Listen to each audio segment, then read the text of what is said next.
What's going on, people? It has really been a minute.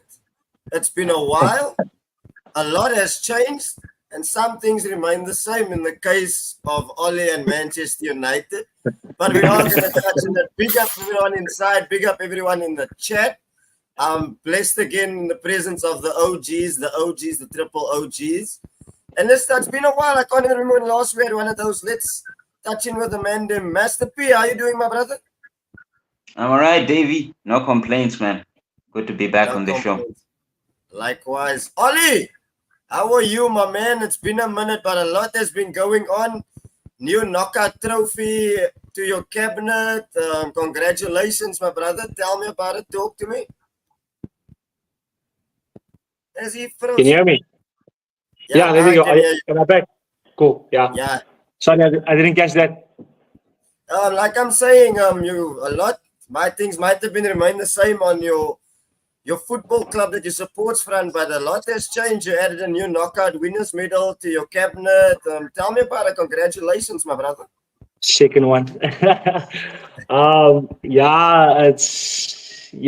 What a journey. It's not over yet, but the hard work the life is put in this season is just simply paid off completely. I mean, you look at the football today in general, even at the highest stage, and it's I feel like, okay, there's obviously less pressure when you're a youngster, I guess, but there's still I put a lot of pressure on the players. I'm not one to joke around, but in terms of mentality, just to install things in kids' mindset in terms of like whatever they're facing, the challenges they have off the field, to come to the field and just putting performance after performance.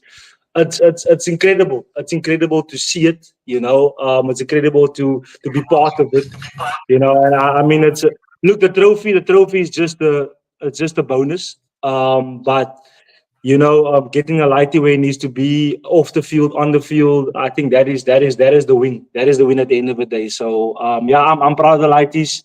We still have a lot to play for. There's still a league title at the end as well, and obviously we're going to the Super Cup in November as well, which is going to be amazing. Big up, man. Love. Wishing you all the best for that, my brother. And of course, my main man, the Beasteroni Escabab, Beasteroni Escabab, What you telling me, my brother? All good, Davey. Not looking forward to the international break because, like the comment says there on top, the top three over W. So we want to keep the momentum going. I think that the ones that Ollie and them, they looking forward to this international break. So, but yeah, good to be back. Well, we haven't international break yet. We still have a player that didn't go on the international break and they're 2 months out injured. So, I mean, Jesus.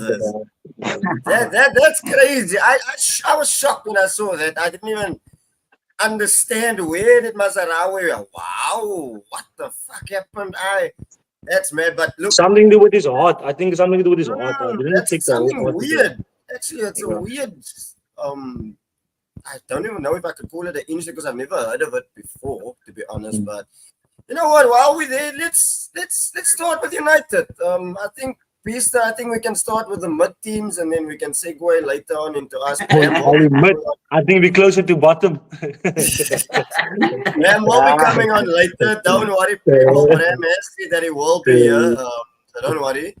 Bram will be here. But Ollie, what have you made of it?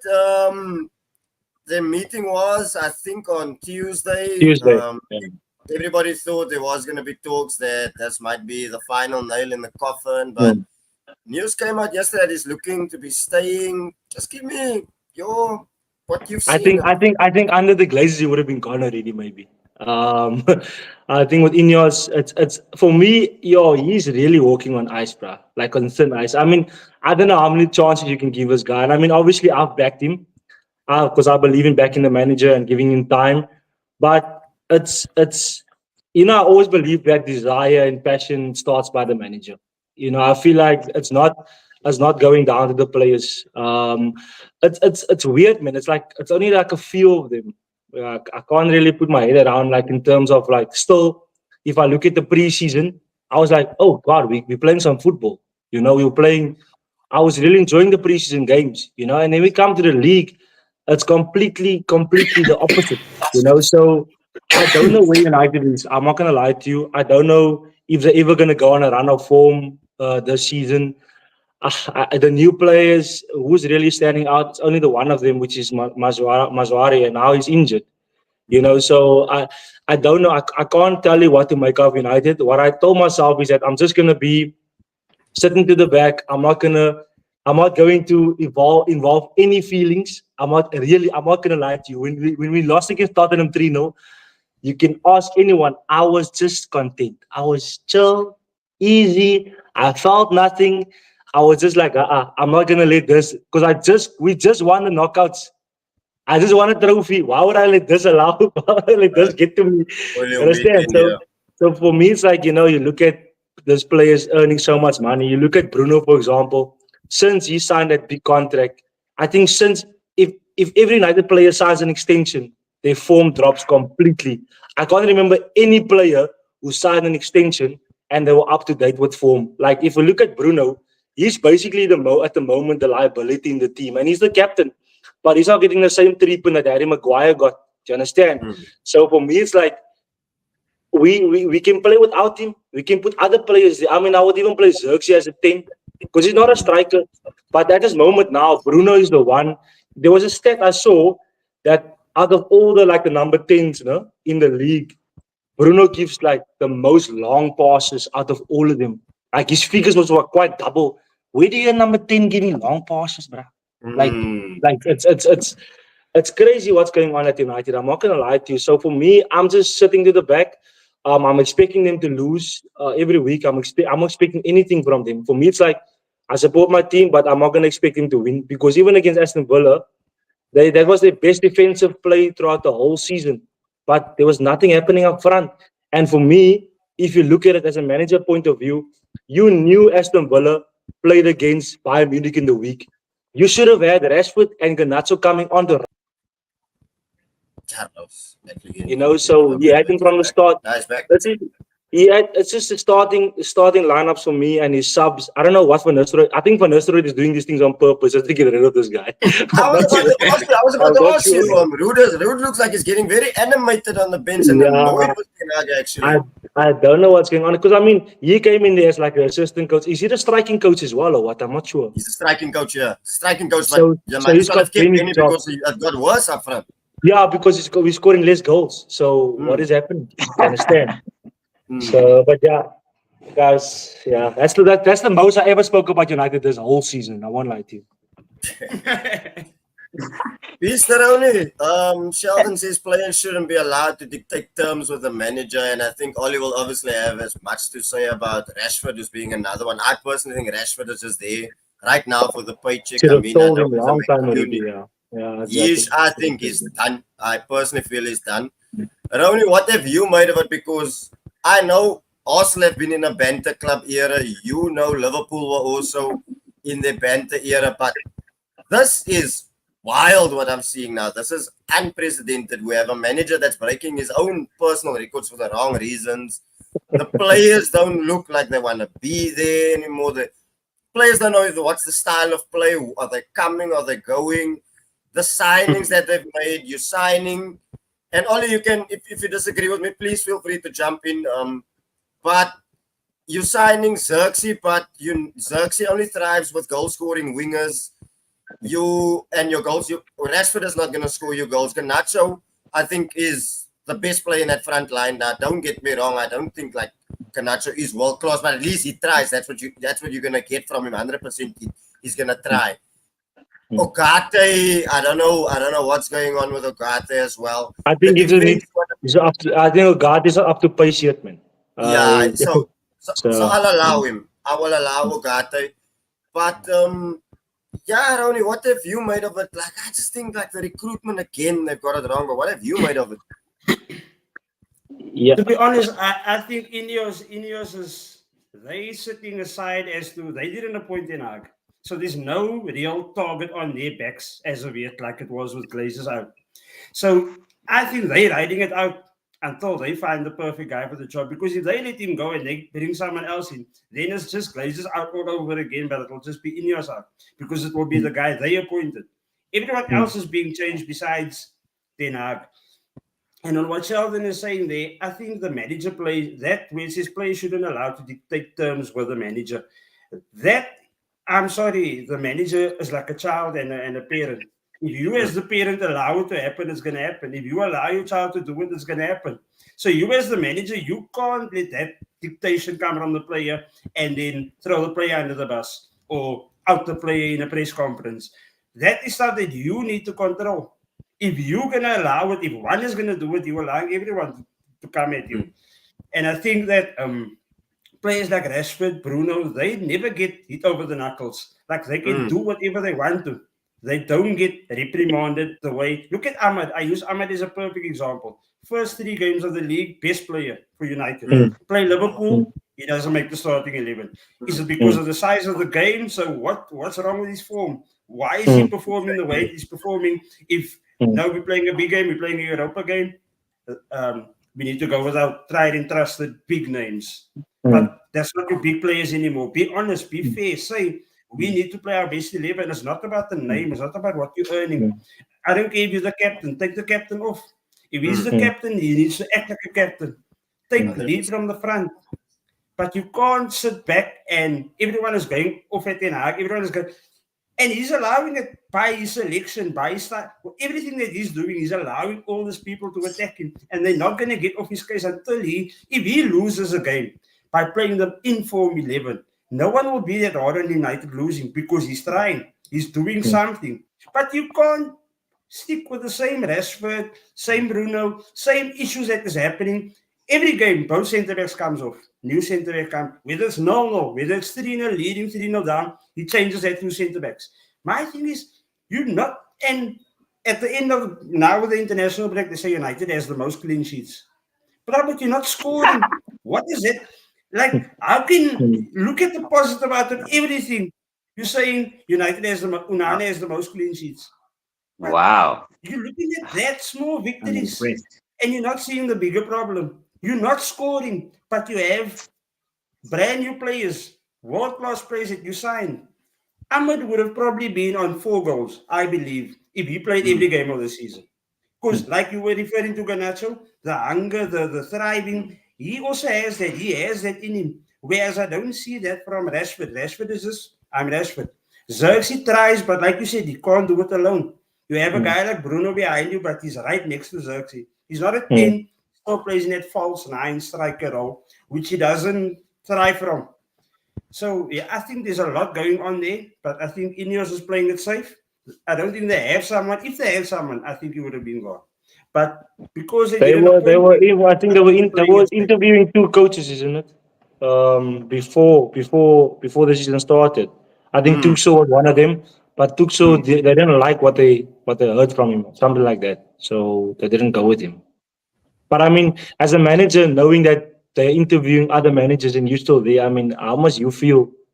And that you can see that affects on the players because they're all uncertain. The manager's uncertain and the players are uncertain. That is what's going on. The players are uncertain. How do you speak to managers before the season starts and you allow the current manager to sign players? That's what I don't understand. You don't want him part of your setup, but you allow him to sign players. If I Yeah, know doesn't make any I'm the owner of the club and I have a manager that is reporting to me and I know I'm busy in the background looking for someone else, that guy has no money to buy nothing. You just here until we find someone. But he's signing Ugarte, Xerxes, Dutch Ajax players is just coming in left, right, and center. He's letting players going out. But that doesn't show me that they want to replace him. Yes, the media is saying that, but how is he being able to sign people? No, exactly. And it's like even when the media asked them after their meeting and they said, so what's the lowdown with Ten Hag? So they said, look, this is just a normal board meeting. You were the guys that made up the story that we're looking at setting him. It's actually crazy to me. Master P, Tommy Tooks linked with United. What have you made of it, obviously, from your side, of course? Obviously, you guys have been through these struggles and now you guys look like you are on the up, got a proper coach in there as well, Enzo doing his thing. Obviously, you have been a Challenge team where you win one game and the next week you're drawing at the bridge. But What have you made of it, and what do you think personally is now the best way forward now for Manchester United? Because look, it's still early in the season. I still think they can still rescue the season, but something drastically has to change. No, no. I mean, like I've already said, right, previously that I think it's early days. I mean, come on, like it's what 8 games or so. There's still plenty of time for some improvement. Like Oli said, they've got a couple of young lads that they've signed there who, in my opinion, would still need to get adapted to the English game. You know what I mean? And I'm not even creating an excuse or anything, but we also have to be fair on that front. But having said that, let me go back to what Beaster said in the group the other day, which I thought was a valid point when he said that I think they lost to, was it Spurs? I'm not sure who they had lost to, but Beasters basically said to, I think, Benny in the group that at what point do we also hold the players accountable? Because, I mean, obviously the coach, look, it's easy to point at the coach. That's fine. But look, at the end of the day, there are 11 people on the pitch as well that have to do some sort of a job and they get paid for it. So at what point do we say, okay, replace the coach, keep everybody else there when it's clear that there's certain players that need to go as well? So that's my question to Oli in the sense, as a fan, as a United fan, of course he knows his club better than I do. What needs to happen is, because I don't buy this whole thing of getting rid of the coach and then somebody else is going to come in and automatically turn this thing around. It's Tuchel is not, I mean, what's his name? Eric Ten Hag is not the first coach that's been there. We've seen the disaster that's followed, you know what I mean, since Fergie left. And so what needs to happen? Because clearly I think it's an issue of top bottom down. I don't think it's necessarily just on the coach. I think there's certain decisions on executive level that are questionable. Like Beaster said, you're allowed to buy players, but you're interviewing other coaches. Like how, like which club would that happen at? You know what I mean? So my question to Oli would be, I just think it's dysfunction all around, to answer your question, David, from what I've seen. I think it's easy to put the whole thing around the coach and hang it up for him to drown on. But I think at the end of the day, we also have to look at the hierarchy, like the whole structure of the club. Like what is going on there? What's happening with the decision making clearly? Like who's making the decisions? You know what I mean? That's the question for me that I have for Oli. Like what needs to happen? We talk about Eric Ten week in and week out, but he's not the guy getting sent off on the middle of the park. You know what I mean? For silly decisions and things like that. So, like, which is which, in my opinion. Now, look, brilliant question. And I'm gonna come back to what Bisa said. You know, he's put at the end of the day, the manager is doing things that allows us to say it's him. Because at the end of the day, he's the one that selected starting 11. Do you understand? You've got a captain in the midfield that has been poor the whole season. I can't even think of one game where he did well. Yeah, I think he had like one assist or two assists. Bruno, right? So now, as a manager, you must be sitting with this guy in his office and you must be addressing these things. Are they doing that? Do you understand? Like, what is Bruno? He just come in the interviews and he talks like, you know, he's got his whole, he fools all of us, but he doesn't fool me. So for me, it's like, there's already your first answer. You make an example out Johnny of your Evans, captain. sorry to cut in on Johnny Evans. The fact that Johnny Evans is your man of the match against Aston Villa and showing more heart than him is already an indictment. Because he knows what it means to play for the Bats, bro. Exactly, He knows what it means. Time. You understand? So if you look at it, right, for me, purely, the manager needs to make an example. If the manager can make an example out of Ronaldo, out of Sancho, out of Harry Maguire, you should make an example out of the captain, which is Bruno, who's not living up to standard. Then what happens is players like Rashford, whoever's starting, will check, hey, this guy's doing this to the captain. So that's fear. That's why I say that there must be fear in the dressing room, but I don't feel there is. So for me, is that like, I backed this guy even when he was losing last year. I was, you know, guys, I was backing this guy. I mean, I've got a jersey with his name on. I mean, you know. So for me, it's like now if I look at it in the third year, I'm thinking to myself, it then looks like we're worse off now than what we ever been with like better players. Do you understand? So for me, it's like the manager now is going to get it because now. Look at the subs he's making. Look at like you say, you're changing your backline. You don't ever change your backline unless they're injured. That is a rule, bruh. Bisner, isn't that you don't change your backline? So for me it's like this. You look at it, right? Martinez and what's this guy's name? And the Ligt. He came in, he started. But you bring in the Ligt in, Harry Maguire was doing so well. Do you understand? Now it's like you bring in the Ligt in, now we're conceding more goals. He's not used to the league yet, do you understand? So now Harry Maguire must come back in. Had a brilliant performance against Aston Villa before he got injured. So like he had to go back to that again. Where he didn't need to. He could have just get it right from the start. Do you understand? So you can't tell me the players, yes, these are the players as well, but the manager, he's not playing Ahmad, who's doing very well in the preseason, who's playing his heart out for this club. He's not starting him.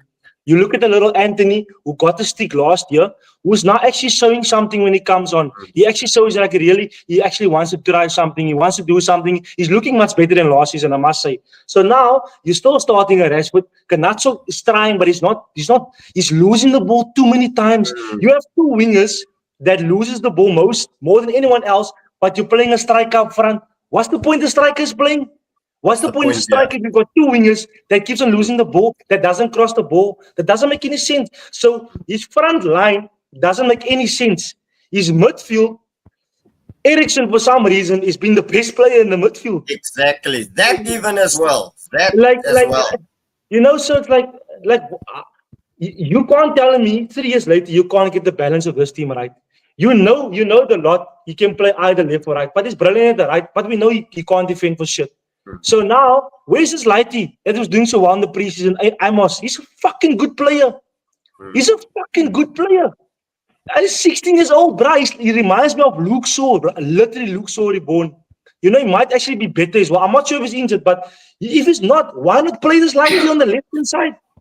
Like, why fucking with the lot? If people see the lot, they're like, okay, cool, we're going to go around that way. That's what they're doing every week. They go around that way.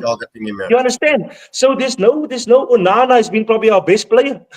I mean, if you look at it also. Even that, he saved you quite a few points this season. Masterpiece. So coming back to what you're saying, at the end of the day, I feel like, and yes, the manager earns less than all these players. They already fucked, right? And two, like he's given players too much power that they probably have. There's probably like a few of them that has their own WhatsApp group, and you can just see these guys are throwing him under the bus. I mean, you can't. How can you start a game? Man? How do you start a game? You start a game, you don't show effort.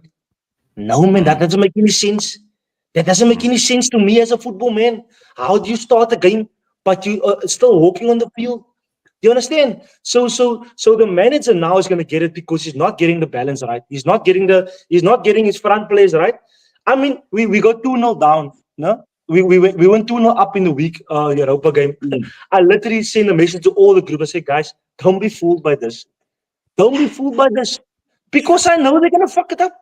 I knew they're going to fuck it up. Do you understand? So for me as an outsider, you can see what's going on there. So right now, I don't even know if a new manager is going to solve this cuck. Because you still have a Bruno. You still have a Rashford. You still have players there that can just throw any manager under the bus. So I don't know where, if you ask me a question about United, I'm just going to give you a simple answer. I don't know. I don't know what's going on at United, to be honest. I can't see United right now putting 5 games in a row, wins in a row. I can't see it. I can't see it, bro. If I had to ask you now, who would you choose? I keep on losing him. But he's back. Like before you go with Davey, this Chelsea guy, right? I told myself, how the fuck is he gonna get this right? Like, look at all these players. How is he gonna get this right? He got that fucking right. How did he get that right? How did he get that right? And just on that, what he said. Sorry, Bisa. I think what he did was he came in and he said, "You know what? You're not in my plans. Good night. Bye." Oh yeah, basically what he did. This is who I want to work with. Look at Sancho. Sancho didn't get the start by United. Sancho wasn't starting by United. There was he came into a Chelsea team that had 60 players and he started. He got there 3 weeks in a row. He started and he got 4 assists. Sure. And he's How? basically one of the best three players on the pitch. Was this Sancho, three and Sancho, Sancho is a player you have to put your arm around. We all knew this from the start. He's always been that type of player. If you as a coach put your arm around, to look Beaster, as a coach, you've got players that mature quicker than others. That's normal, yeah. right? You got players with different circumstances. You could players with this, but as a manager, you must know which player I must have an extra talk to, or which you must know. Eric didn't know this with Sancho. If you look at Sancho's career, where he's played well, he had a manager that had him. Do you understand? If at Chelsea, this Brassica told him also, I got you, Chanso. We know what you can do. Look here, he's playing free, bruh. He's playing like someone who's got no pressure on him. Beautiful.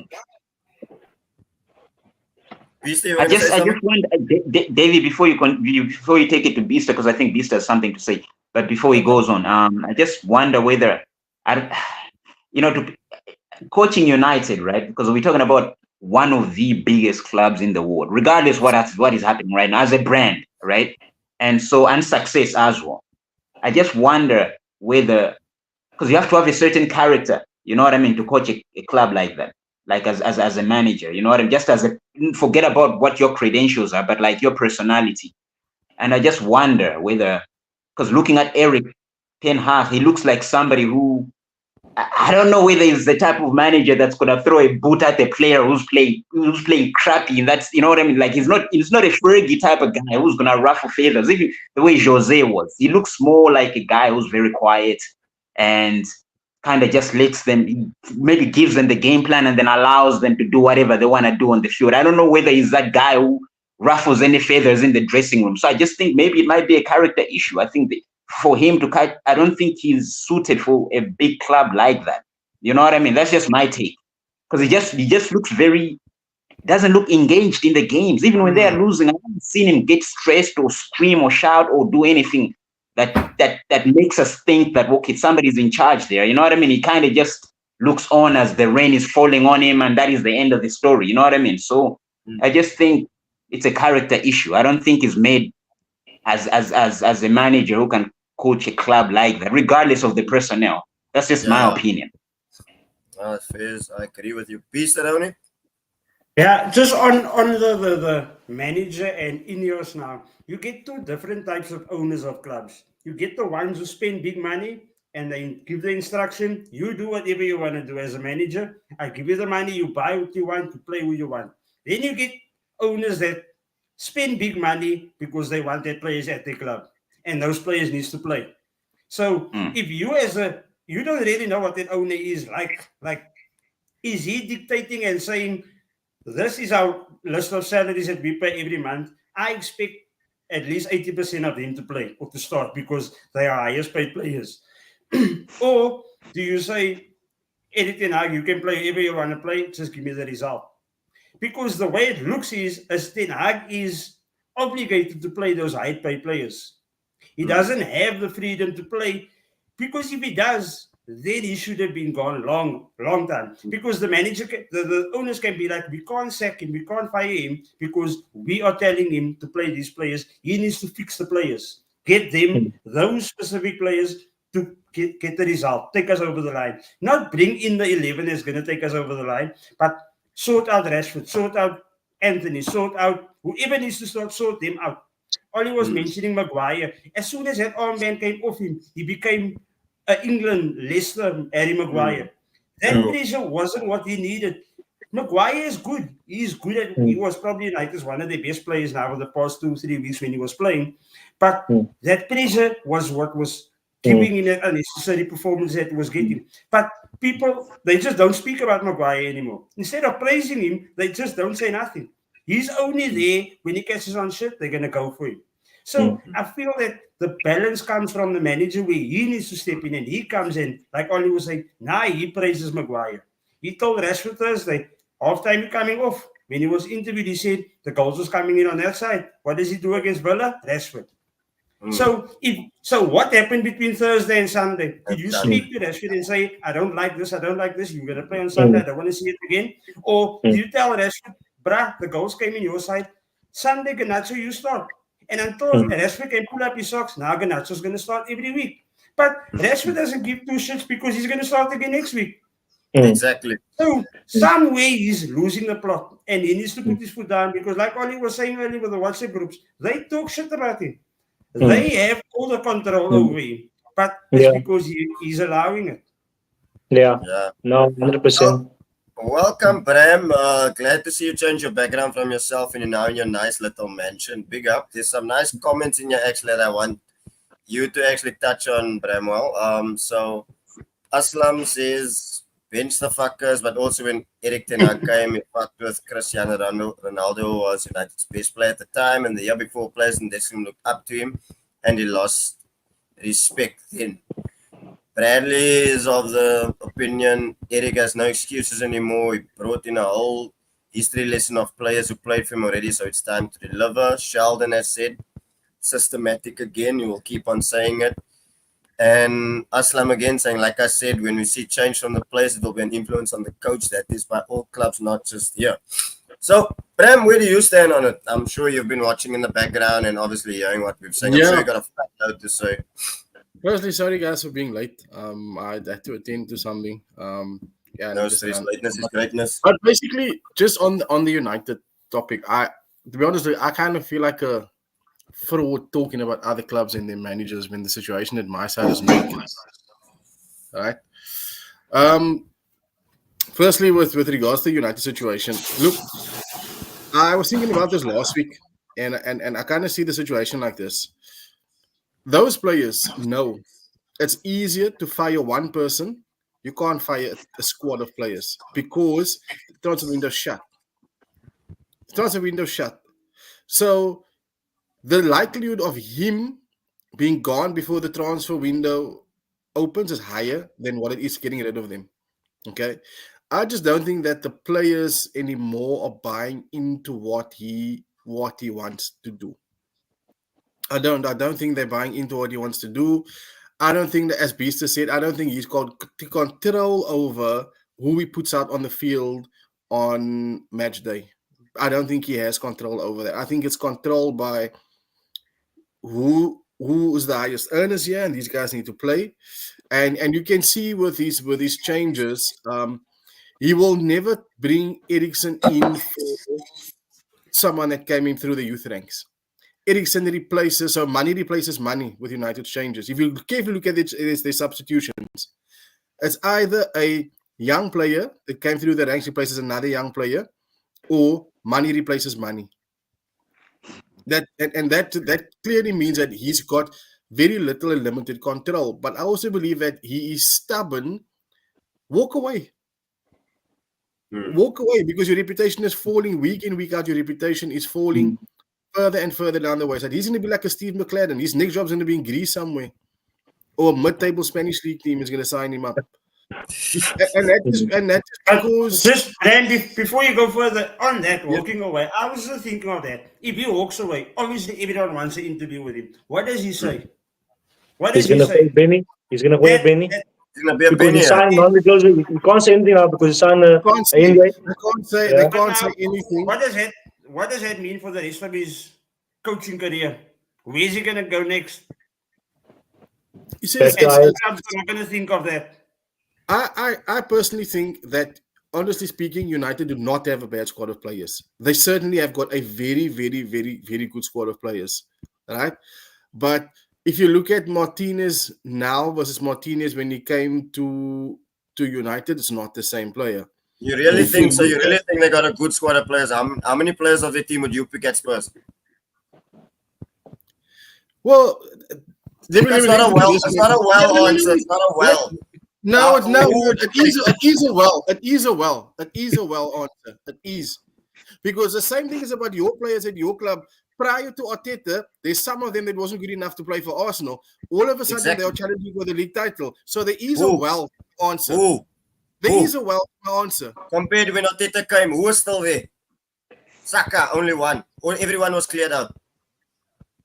But when now what? When Xhaka left, as opposed to Xhaka 2-3 years ago, one season out of 7. Give me, hang on. You asked me to answer, so let me answer.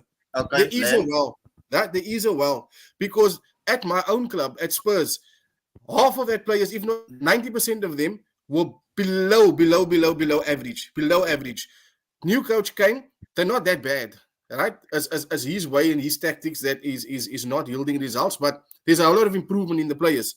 So I can say that I think with a different coach, the United players are probably not as bad as what we are seeing, but it's a case of they've decided he will get fired at some stage.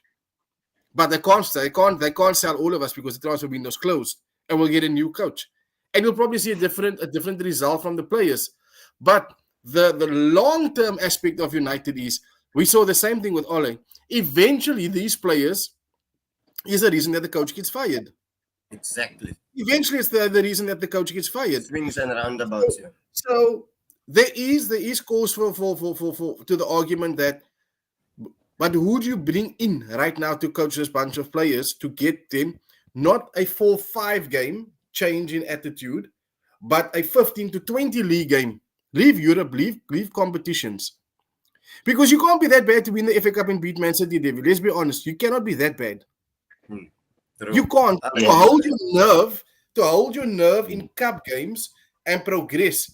It means there is something about this team. I don't know if you agree or not, Ollie.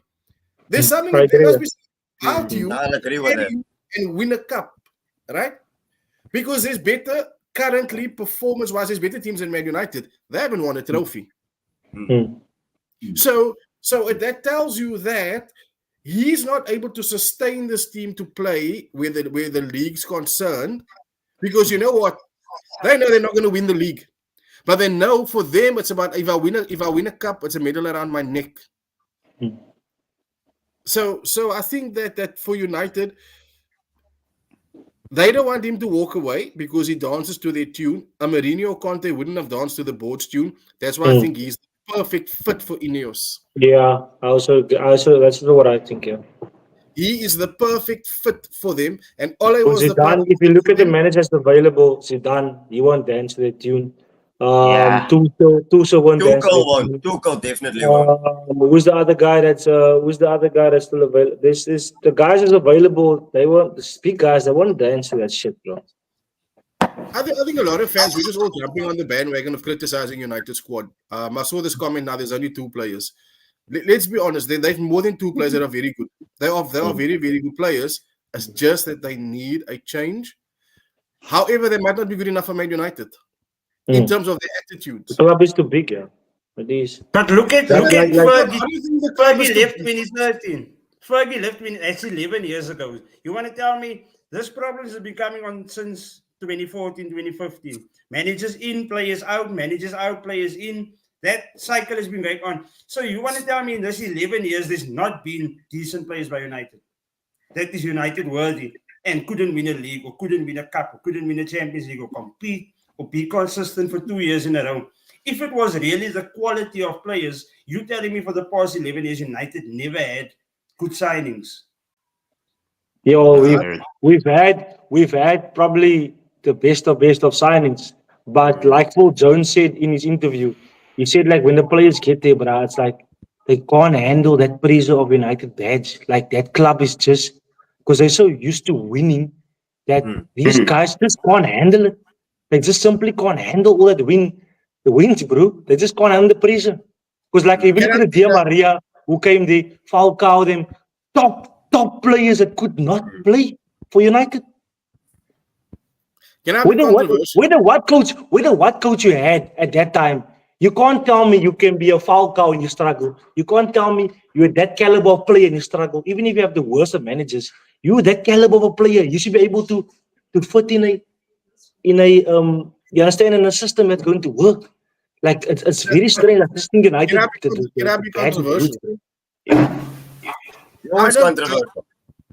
I don't think this whole thing of the pressure of Man United, blah blah blah. I think that the only thing where that pressure comes from is the ex-players, that this is a big club, you need to perform as a big club. I don't think football fans, even the generations of today, believe that Man United is a big football club. Because you keep getting reminded that they are a big football club. That is why the media, there's a lot of pro-Man United or Man United say media that keeps talking about this big football club. You ask any 13, 14-year-old today, is Man United a big football club? They're going to be like Man United. They don't understand the history of this club because it happened too far long ago for there to be that stigma of it's a big club. We believe it because of our age that United was a big club. I don't think this thing of is a big club.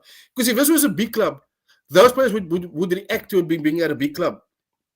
They would react to being at a big club. I kind of feel that this whole big club thing is the likes of Gary Neville and ex-players, Roy Keane and Rio Ferdinand, and keep harping on everything they say about United is a big club. United, they want to keep reminding you United is a big club. It's like the ANC that keeps trying to remind this generation of apartheid. They weren't even born in apartheid. They don't even know what apartheid feels like. I don't know what it feels like, and I'm 40. Do you understand? So if you keep telling me big club, but is it really? So what pressure really is there? Because these guys would feel it. They would feel it. Do you understand? I don't think that stigma of it's a big club sits with them anymore. I don't think it sits with them. I actually agree with what Brown is saying. I don't think it's a big club. We know that. I don't think anybody's disputing that. Monetary-wise, we know. But yeah, I don't think. I agree with Bram. I don't think what pressure is there now, because okay, look, it's been like Bista said, it's been 11 years or whatever, right? So one coach after the next. Surely, I would think the next head coach that you guys have, right, is a clean slate, so to speak, because you're comparing what happened to the team the season previous with the previous manager. You know what I mean? So the whole pressure part of it, it's not like they've got a squad that's expected to contend immediately. You know what I mean? I get what you guys are saying. United lost. But now telling me why are all these players that doesn't perform at United, why are all of them, literally all of them who leaves go perform? But look, why? To answer Why? that, Explain that. to answer that question, I can also have an answer to that. I was going to ask the same thing. Or a similar thing. Look at United's glory days under Fergie. Which big names did they sign? What big names did Fergie sign? No one. Off the top of your head, there's no one. When Fergie left, United wanted a quick fix. When everyone went this way, United went this way. Arsenal bought probably, I don't know which big name Arsenal ever bought. I don't know which big name Spurs ever bought. I don't know which big name Pep by City even bought. He bought players that no one ever thought of. Rodri, Bernardo Silva. Liverpool bought Fabinho, Firmino, Salah. Players that wasn't big. United wanted the quick fix. They bought the Falcaos, the Di Maria, the Casemiros. Players that come with big No, they salaries bought already. commercial. They bought commercially. They bought Some of They them bought commercial players. Pogba was a They commercial bought deal. But commercial where did players. That's it. United's it. glory came from their youth. Fergie had something going on their class of 92, and that is what held United. It kept them afloat. Every time there was new talent coming through, and it was just replacing the old ones. When class of 92 was done, United wasn't done. When Fergie lost these class of 92, they weren't done. They were still competing for titles. But so you can't blame him for not buying, or you can't blame him for Fergie leaving. Fergie was still there when United was winning. Class of 92 left when 2010, 2011. From 2009 onwards, they left. 2012, 2013, Fergie was still competing. Even though when he didn't win a title, he was competing. Then United lost that. They went for David Moyes, and then they just bought whoever they want because they had the money. Whereas they weren't like taking the sacrifice, guys, 4 years, we take the bite the bullet, give this new manager whatever he wants to do. But they wanted the results. You want to tell me when Moyes came in, there was no expectation of him to show results immediately. I'm convinced that's what the board expected. Because you coach at Man United, we want instant results. We want. I think when Fergie left, the club completely changed the culture. Like in terms of what they bought. Like if you look at Fergie, he bought teams, so he bought players that would fit in his team. He made average players look good because it fit in the system or whatever they were doing. Am I freezing? It was a blessing in disguise for the Glazers because they could now finally go the commercial way. Started bringing in players that we never even looked at as fans, but it was name players. So that's basically since Fergie left, we've had this new culture of buying name brand players. So it's fucked up every way of. I think if you look at it, Jose Mourinho kind of. I mean, he kind of bought like players. Um, he brought also. He brought also. How many players did he actually bring in? Like that, he said, okay, he wanted. Was Pogba? Did he bring in Pogba? I can't remember the name. Yes, Shooting Pogba and yes. Zlatan. But then again, if you look at Pogba, he was obviously a brilliant player, but also very commercial. He was fucking very commercial. Hot You property. know, That's the hot it's property you want. And a well, hot property, bro. I'm sorry, Ollie, if you're going that route, you need to then do it properly. Go Galactico's route. If you're gonna do it that way, that's the way you Yeah, need to do it. You can't buy 100%. three. You Yeah, can't buy three 100%. and expect now because now the target 100%. is on at three. Because now the replacement you're bringing on is a 16-year-old, a 17-year-old, or just a fraud. Johnny Evans, Yeah. Harry Maguire, some. Mm. But Also, Galactico's commercial, they buy everyone. Mm. also, Vista, just on that, if you look at what happened, so we go post Fergie, right? They kind of bought, let's say the part the first 3-4 years after Fergie left, right? They kind of bought players that were still in their prime. But like I said, they needed to go 3-4 at the time. They were buying one signing, and then they bought 2-3 others around that big signing, right? Post that, we go 5 years on now. Everybody they're signing is sort of after their peak is finished, right? But it's damage So control now. yeah, so remember, like I always make this thing that footballers can play for 20 years, but they'll only have 10 good years in them, right? And it won't be 10 consecutive years. It could be 3 years, 2 average years, another 3 good years, 4 years, whatever. But they'll have 10 years spell out of the entire career where you can say, these are the 10 years they were great, right? So what United is buying now is players that from 19 to 27 were great elsewhere. So now they come to United. The desire is gone. The passion is gone. The quality of delivery of performances, 80% of the games that they play is gone because they've achieved everything they wanted to. So now they come to United for money, and then people say they can't handle the pressure. They come into United because the salary is a massive salary, and I'm still with a big club. And from here, I can go to another club and pick up another salary because I've got United on my CV. The United are no longer hitting 23, between 20 and 25-year-old top players around the world. No more. Because top players around the world now are looking at, I'd rather go to City or Arsenal or Liverpool as opposed to United. Gravenberch is an example. Cody Gakpo, 2 examples in their prime, linked with United. They were, and in the last one they decided, okay, now I'm going to go elsewhere. I'm going to play my football elsewhere rather. But then you get the Casemiros and Varans, achieved everything they wanted to do at Madrid. United come calling, yep, that's where I'm going. I'm going to go there because, and then we say the pressure's too big. They played at a club with this bigger expectation. Real Madrid were expected to win the Champions League. If you play for Madrid, there's no fine line between reaching the Champions League final or La Liga.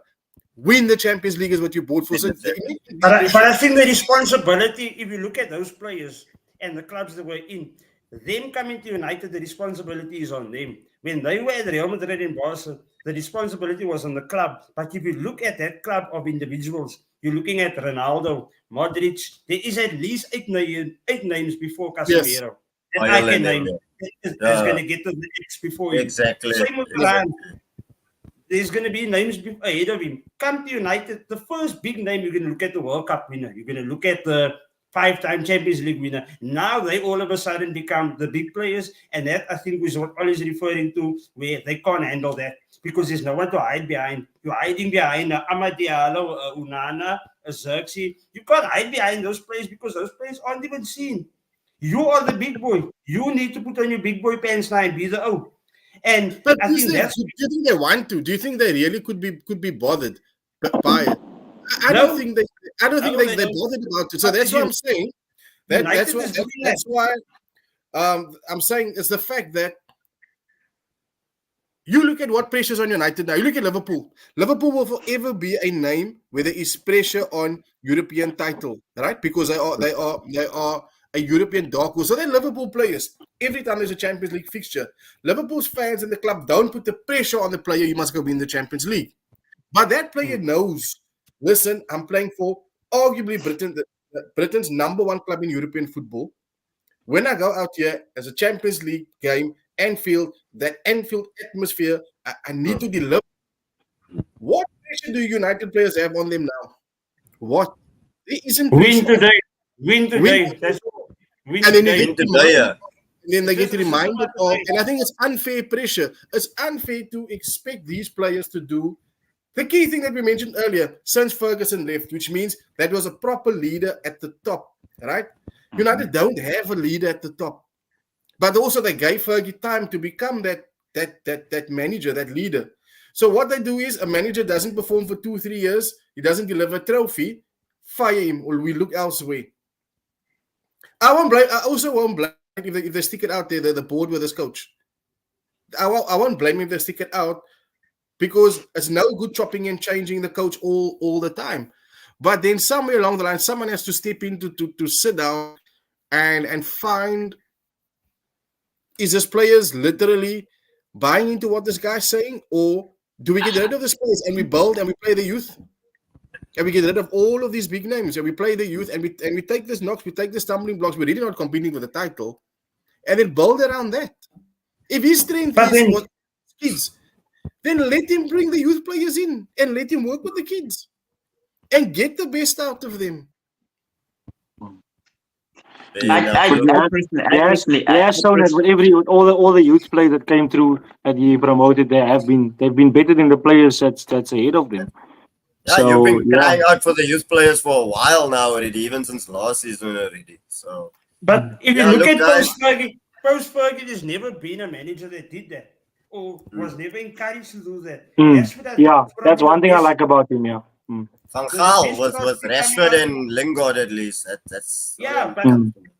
I'm the first one to put my hand up to say I really thought Rashford was going to be the way Judy's now. Talk of the town, England's golden eye boy. Mm. Too much So- money, bro.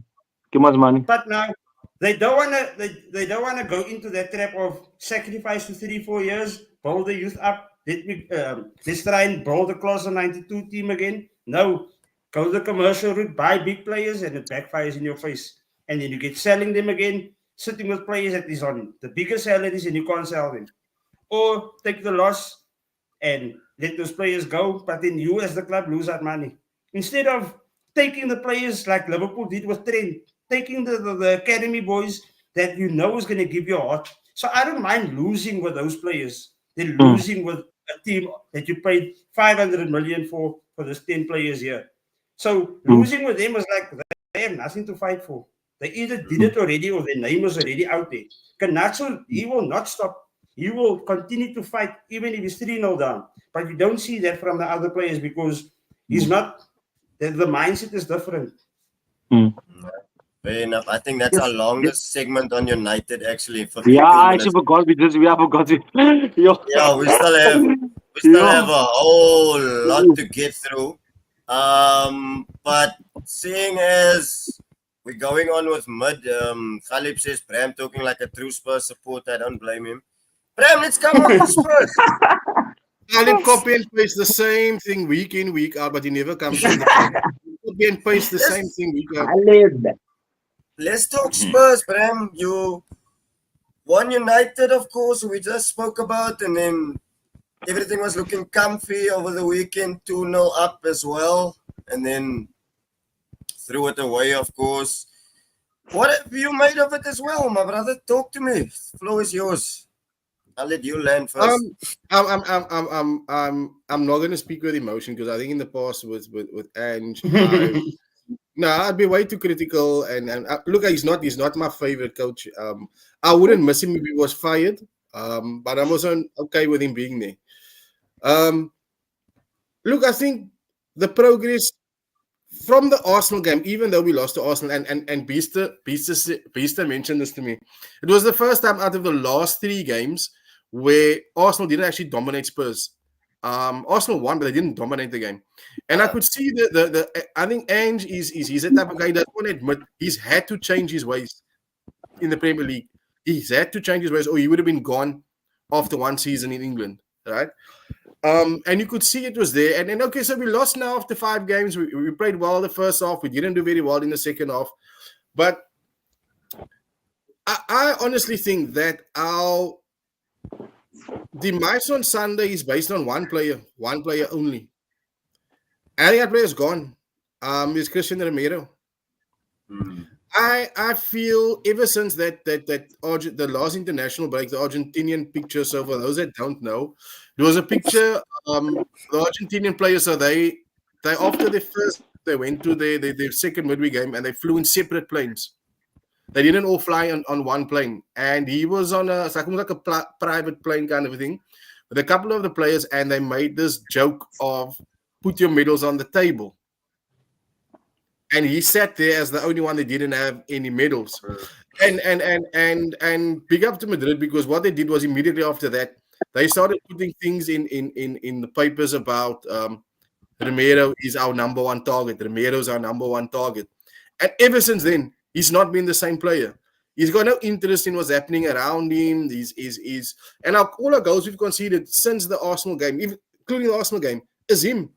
Where have you known him to be pushed over by a player like the Arsenal goal we conceded, and he just left it? He didn't even fight. He didn't even protest. Nothing.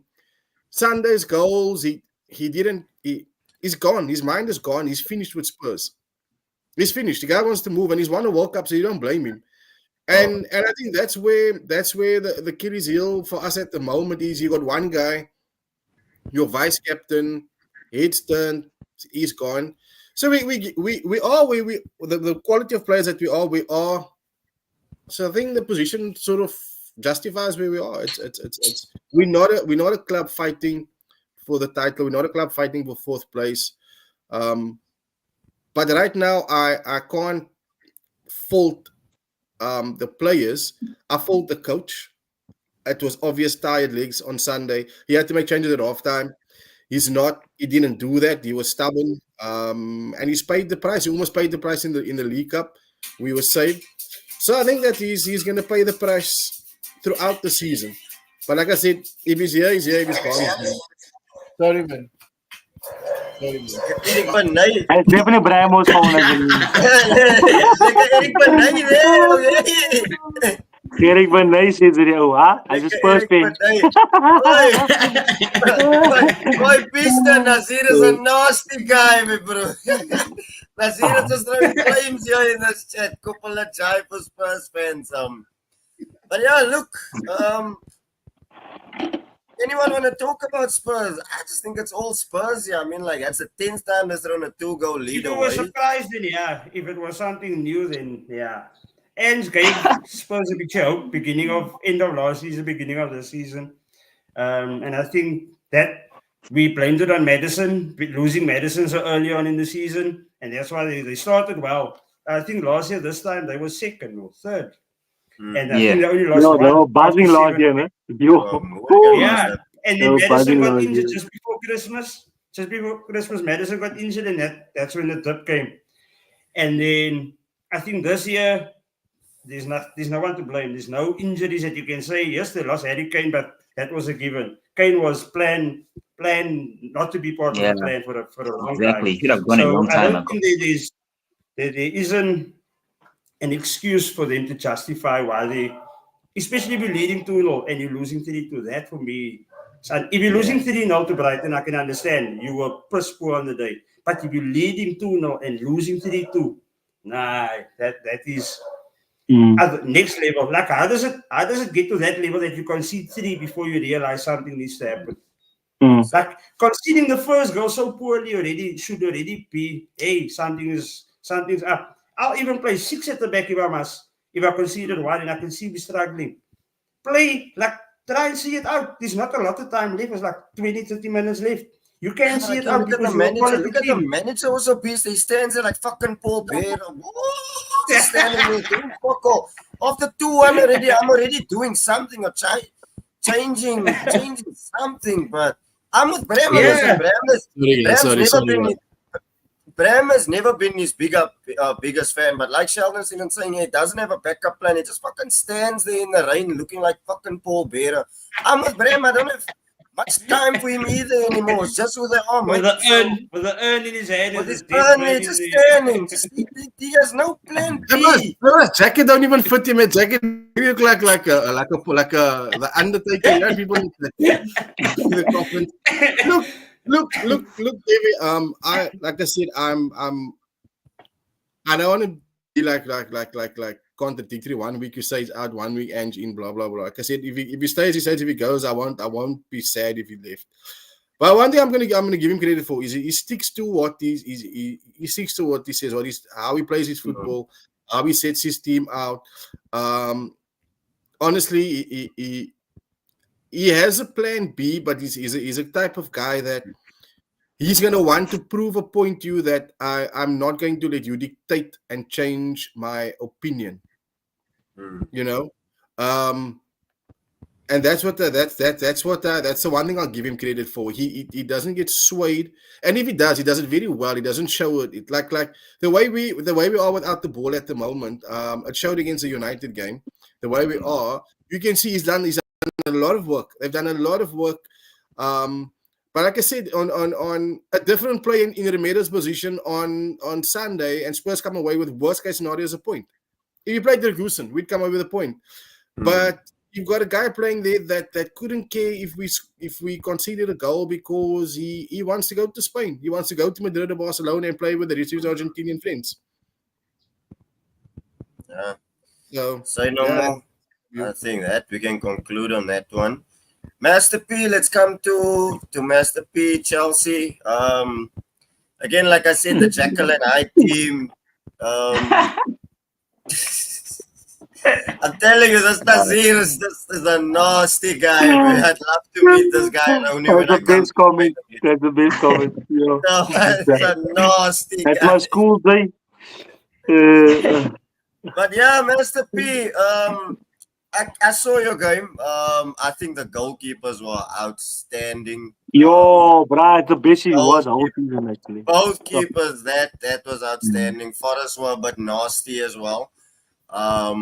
Tackling players, getting in their faces, that type of thing. Cole Palmer, of course, yesterday picking up England's Player of the Year award. But what have you made on it, Master P? Anfield next, of course. How are you feeling about going into that, given of what you've seen? Because let's make no bones about it. You can turn it on, but of course, you don't want to be drawing those games against Crystal Palace at home and Forest. I mean, considering the fact that you're smashing teams, or you just beat Brighton 4-2 away. I think you put 6 past Wolves, if I'm not mistaken. Wolves. So surely at some point, how are you feeling about going into the Anfield game? And just give me your brief summary on this weekend's game as well. All right. So, I mean, obviously, after all the depressing talk about United, about Spurs, at least we can talk about something positive for a change on the show. You know what I mean? So I'm impressed. I'm very impressed. I don't even lie. I heard Oli talk about how it's a flip of fortune with them. The way red hot in the preseason, and then come the Premier League season, they're kind of mediocre-ish. With us, it's the other way around. If you watched our preseason, definitely our preseason was a nightmare, right? Just based on what was happening. And then the season starts. We start with Man City. Obviously, I wasn't going to judge. I think Master P also. I think with your preseason, you almost had all your players. So you could chop and change how you wanted to, which is quite cool. Where most teams don't have all their players in the preseason. Yeah, no, that's true there. But we start with City, right? That's a tough fixture, so I wasn't going to read too much into that.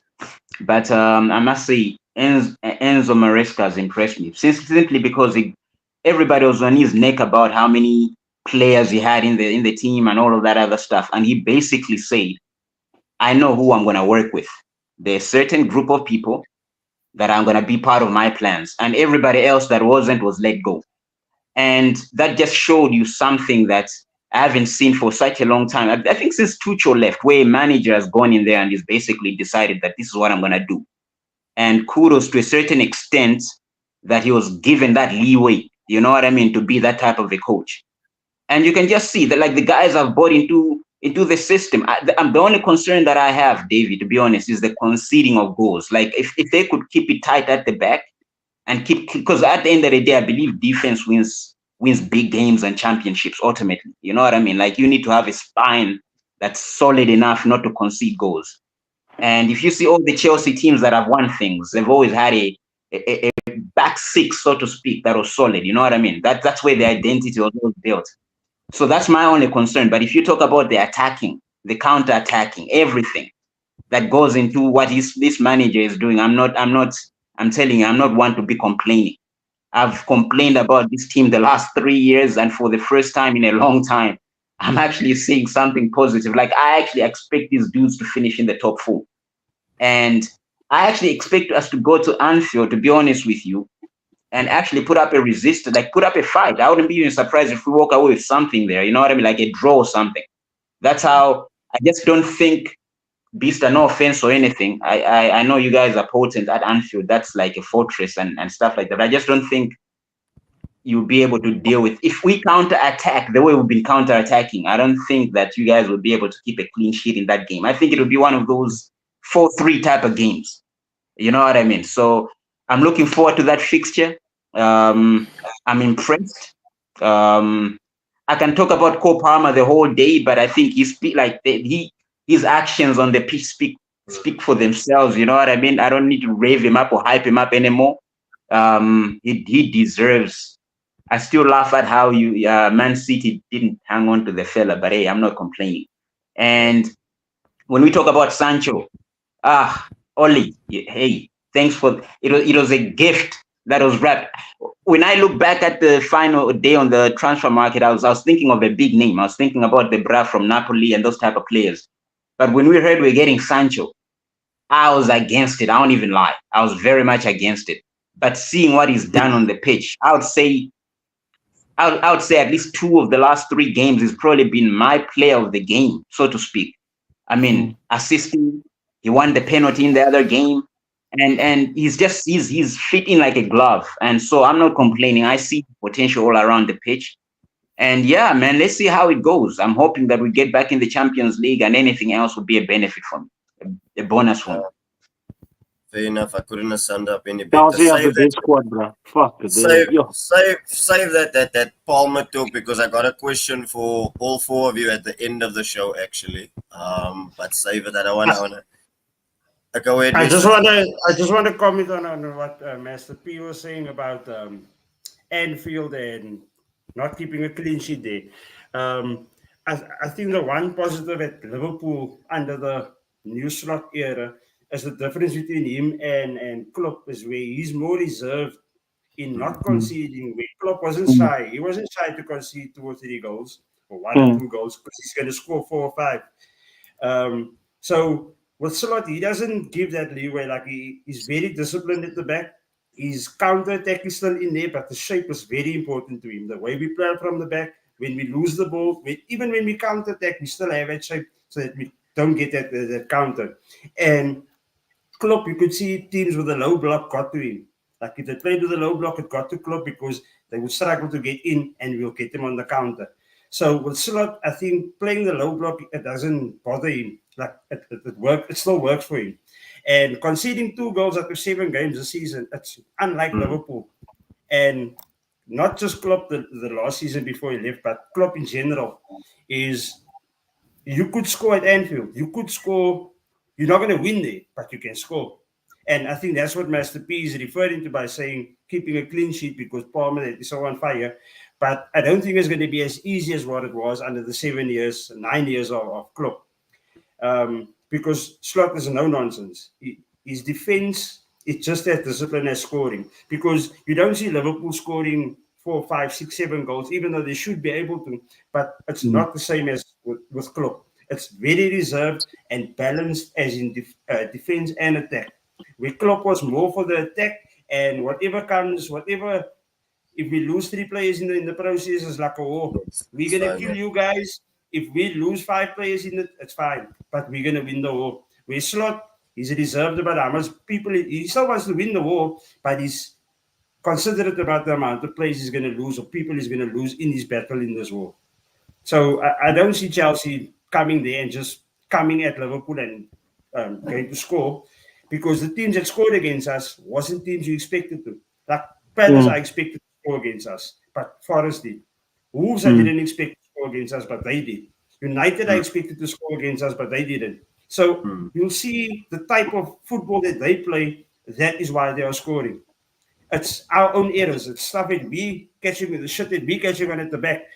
And with Alisson out, I think it's going to be even better for us keeping clean sheets now. because Ellison brings that playing out from the back game to you, whereas Liverpool opt that route, where they're not going to do it now. They would play out from the back, but instead of adding him to it, they would just go wide, which is less threatening. But Ellison is very good with his feet compared to Victor, the new guy that is there. So I think that Is Keller gonna stay now? Second choice. I'm not sure. I would think so. But we'll see after the international break when they start training again, because both of them are training. So I But don't yeah, think I think this slot manager, I think he's probably surprised everyone. I think even all the Liverpool fans. I think no one saw this coming. And what I really like about him is he's making all these entitled players. He's humbling all of them. He's not afraid to. Yo, I like that shit, man. I like what he's doing there by Liverpool. I'm not gonna lie to you. From a United standpoint, I mean, to come in there and put your foot down. I mean, you saw how Arnold was hanging with his face, but now he's fine coming off. Robertson, they all everyone's now fine coming off. Salah was also upset, but now he's fine coming off because that shows you the manager. He's the man in charge. There's no other. He's the guy head of all the players. He showed them, I'm the guy here. I'm the guy in charge. Now that's what they need by United. We don't have it at United. We don't have it. And that's why Liverpool's doing so well. Are they going to go through a patch where they're going to get a few knocks in a row? I don't know. Yes, they'll get a knock, but are they going to get some knocks in a row? I don't know under this guy. There's a very, very good balance between the defense, the midfield, and the attack. It's a very, very good balance out throughout the whole team. How they set up in defense, how they cramp the midfield. Everything is just working like the puzzle at the moment. Watching Liverpool, I actually, from a manager point of view, I actually enjoy watching them even more now for some reason. Because there's almost more you can learn. There's more you can learn out of the way they set up now. They would Klopp, you knew what you're gonna get. Like it's full on attack, you know. But with this guy, midfielder like six, you don't know who's 6, 8, and 10. Yeah, exactly. It's fucking He's it's amazing. Yeah, it's cool. I like it. Can I talk about one thing actually? Go ahead, Bram. Go ahead. Go ahead. What I like and not to come back to the United thing again, but it's obvious to see if you look at the Chelsea coach Arteta and you look at City and the Liverpool coach, right? They can be without their first 11, and the next and the next crop of players know exactly what to do, what the system is, what the style of football is, everything that needs to happen. They might not yield the same result, but you can see there is a blueprint of we know what we need to do and how we need to play. The biggest problem between United and Spurs and why they are nowhere near those 4 clubs or 5 clubs is simple. Without their starting 11, the rest of the players at that clubs are just not good enough. And I think that is a reflection of why Spurs and United are way off and will be way off. But if you look at Chelsea, compliments to their coach. I don't know how many guys have watched their Conference League game and the game in the Carabao Cup. When he changed it, there was no difference to the Chelsea 11 that plays the league game. Absolutely no difference to the way they played. Exactly the same way. The same results. It was yielding the same results, the same end product. That's where you see the system is. And then you see the quality of the coach. Puts his foot down. This is my style of football. This is the players I'm going to work with, and that's it. And really would like Chelsea. Someone said I'm not having a go at Master P. I can't have a go at the man if his team has shut me up. I can't. They really have proven everybody wrong. Their preseason, I watched all the preseason games. It was a joke. I was rubbing my hands like saying, "Oh, Chelsea, can't wait for the season." Look at us now. There's a big difference between the two sides. Yeah, no, look, fair enough. One thing I must say, I love the way Liverpool are going about it quietly. And I think one thing you have to give Slots due is that there's 2 players that stand out that he's improved massively for me personally as Gravenbach and Luis Diaz. I don't know if Gravenbach, are you just Gravenbach, that guy. Are you just like I think he shocked everyone. He's like the player that shocked. If you look at one player in the whole league, everyone would say Gravenbach. Like no one saw that. Like, you know what? I I think that last year he never got the opportunity to play. This season he's getting the opportunity and he's already showing us. So I think that's what's shocking people. I think he always had it. I watched a couple of the Dutch games and I was like surprised that he never played as much last year. But seeing that he's playing every game now, I think he's like the standout performer in the Premier League with Cole Palmer. Obviously, Palmer scores goals and Gravenberch doesn't, so he'd get more of the plaudits. But Gravenberch for me is secretly like a Rodri. Eventually, you would say now this guy is ultimately quality. But I think with Liverpool, what the trump card that they have is a rotation of their strike force. Mm.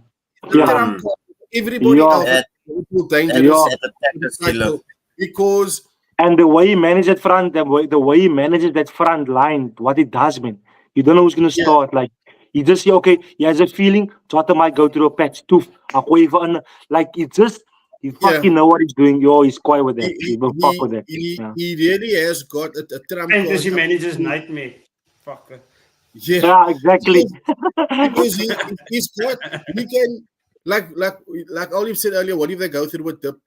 He can have a dip in one game and then he changes it up front and then he comes with a difference. So it's not like Liverpool lost last week to Wolves. So Brighton know how to prepare for Liverpool next week because it's still going to be Jota, Salah, and Diaz.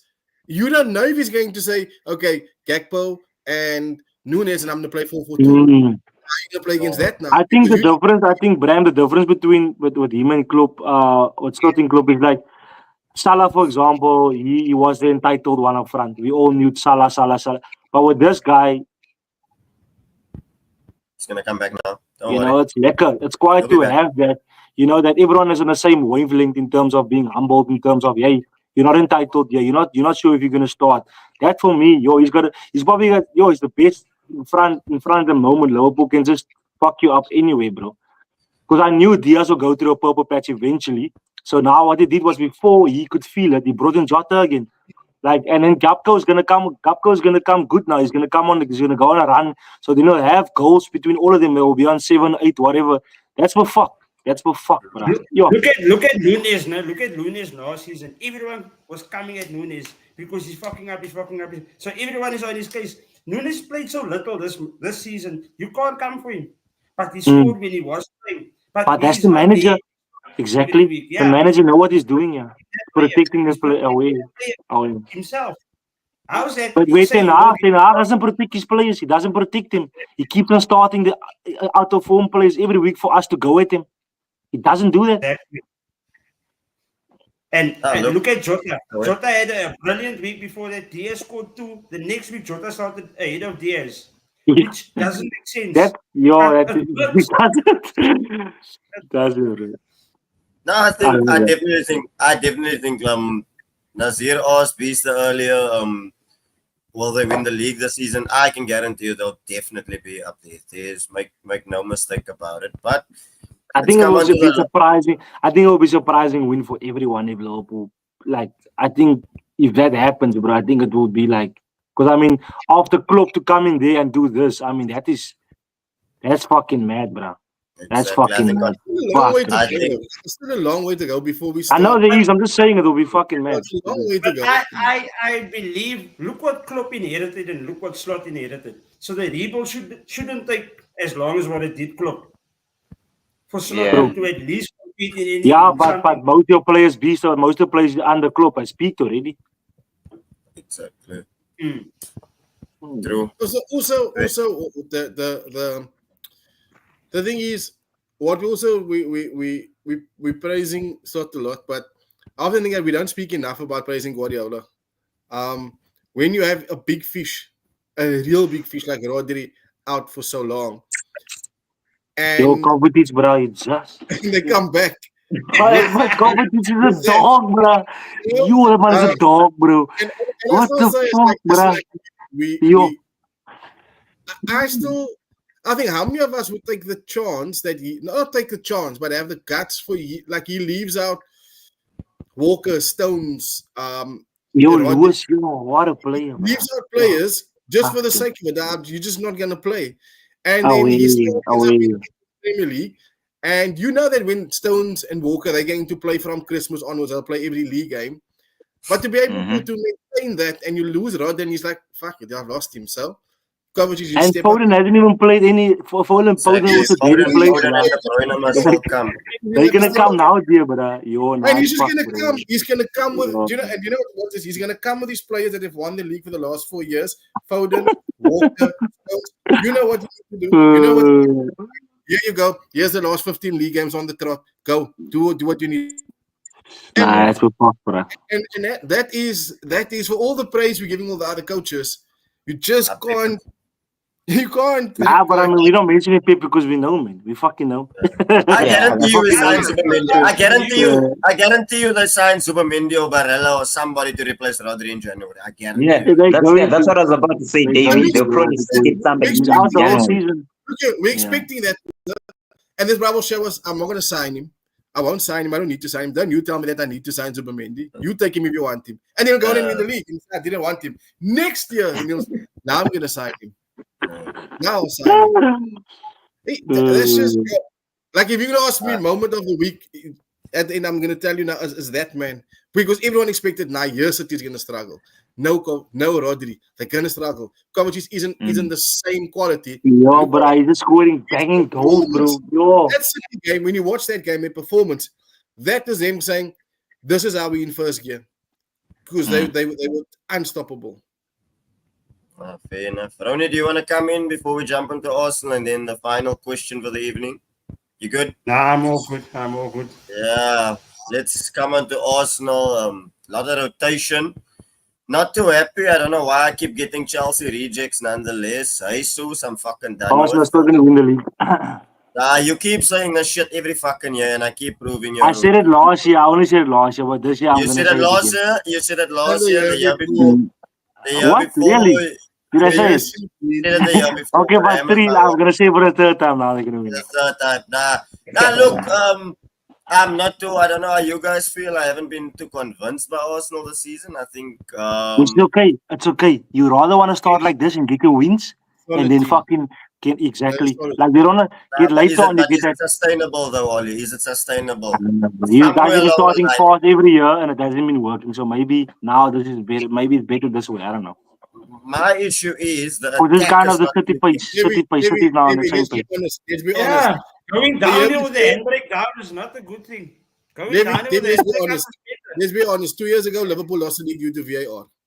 You've been done in hard by VAR, not by your players or the lack of quality or Arteta, blah blah blah. Yeah, they are also The killed Arsenal. shit thing Yeah. in it, guys. I don't like to blame refs. These decisions cost Liverpool. The truth. Reality That's the truth. baby. is that here's the other thing. Man City get away with murder where referees are concerned. They get away with murder, right? Yeah. And Liverpool lost the league due to VAR. Last year, Arsenal lost the league due to VAR. Not necessarily against Man City, but in other games that influenced the outcome of the league title.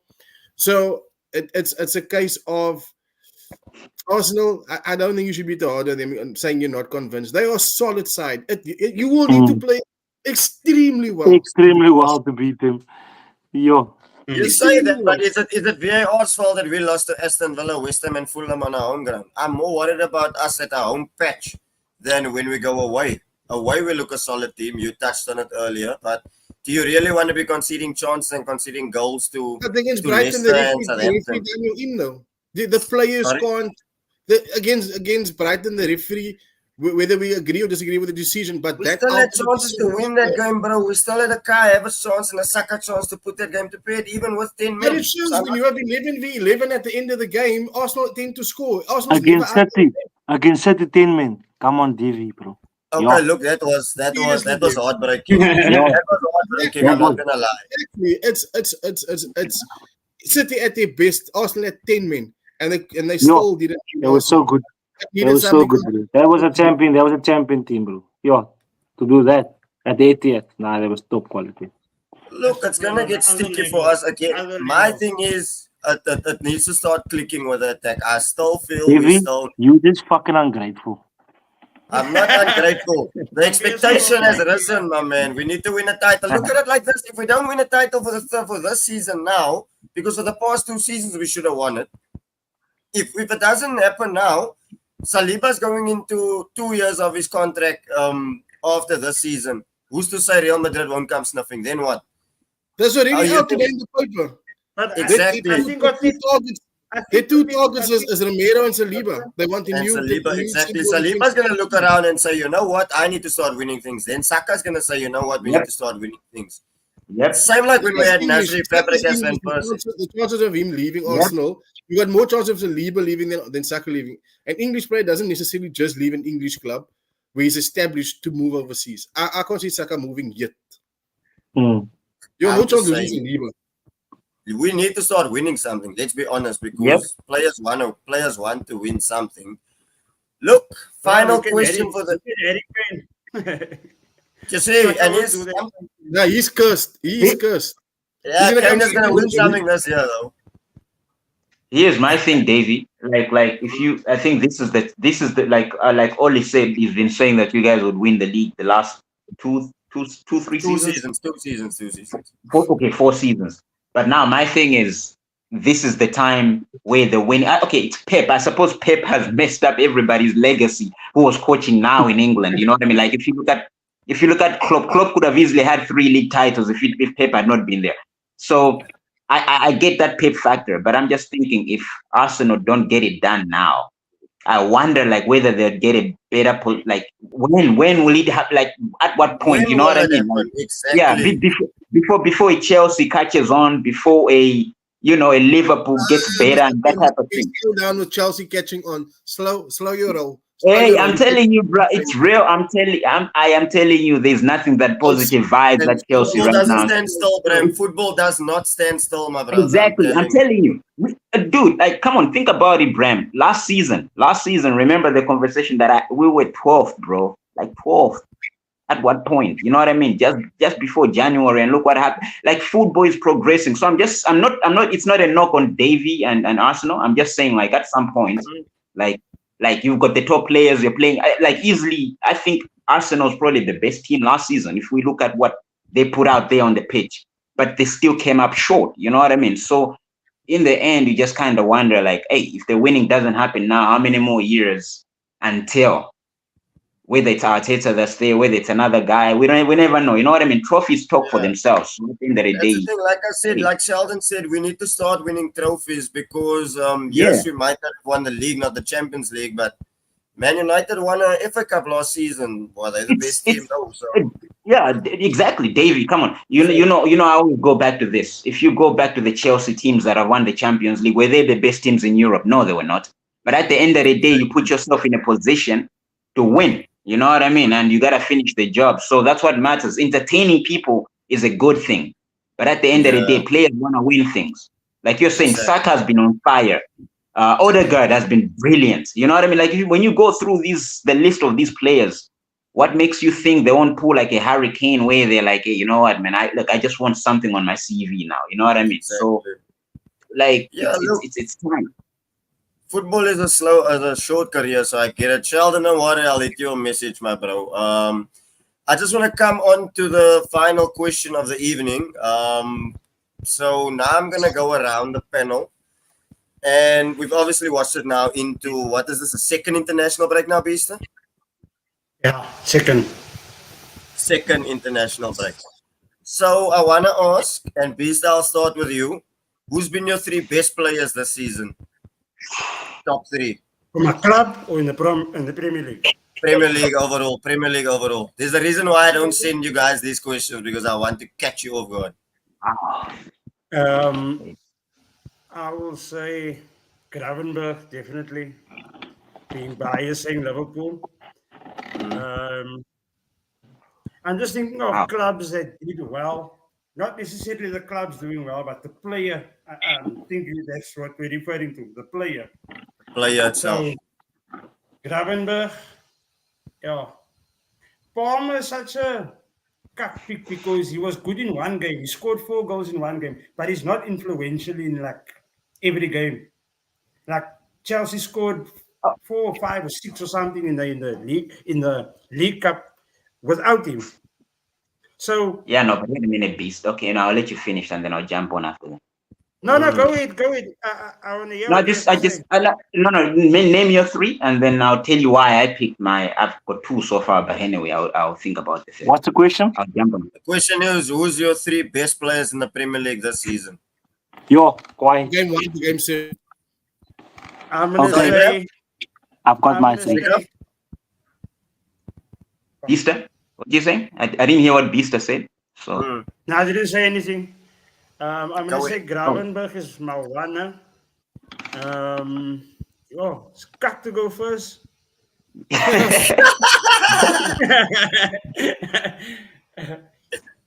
Yeah, TV could almost give us his fucking questions this morning. yeah, that is a Go to Oli. We can come back to Beaster. Go to Oli.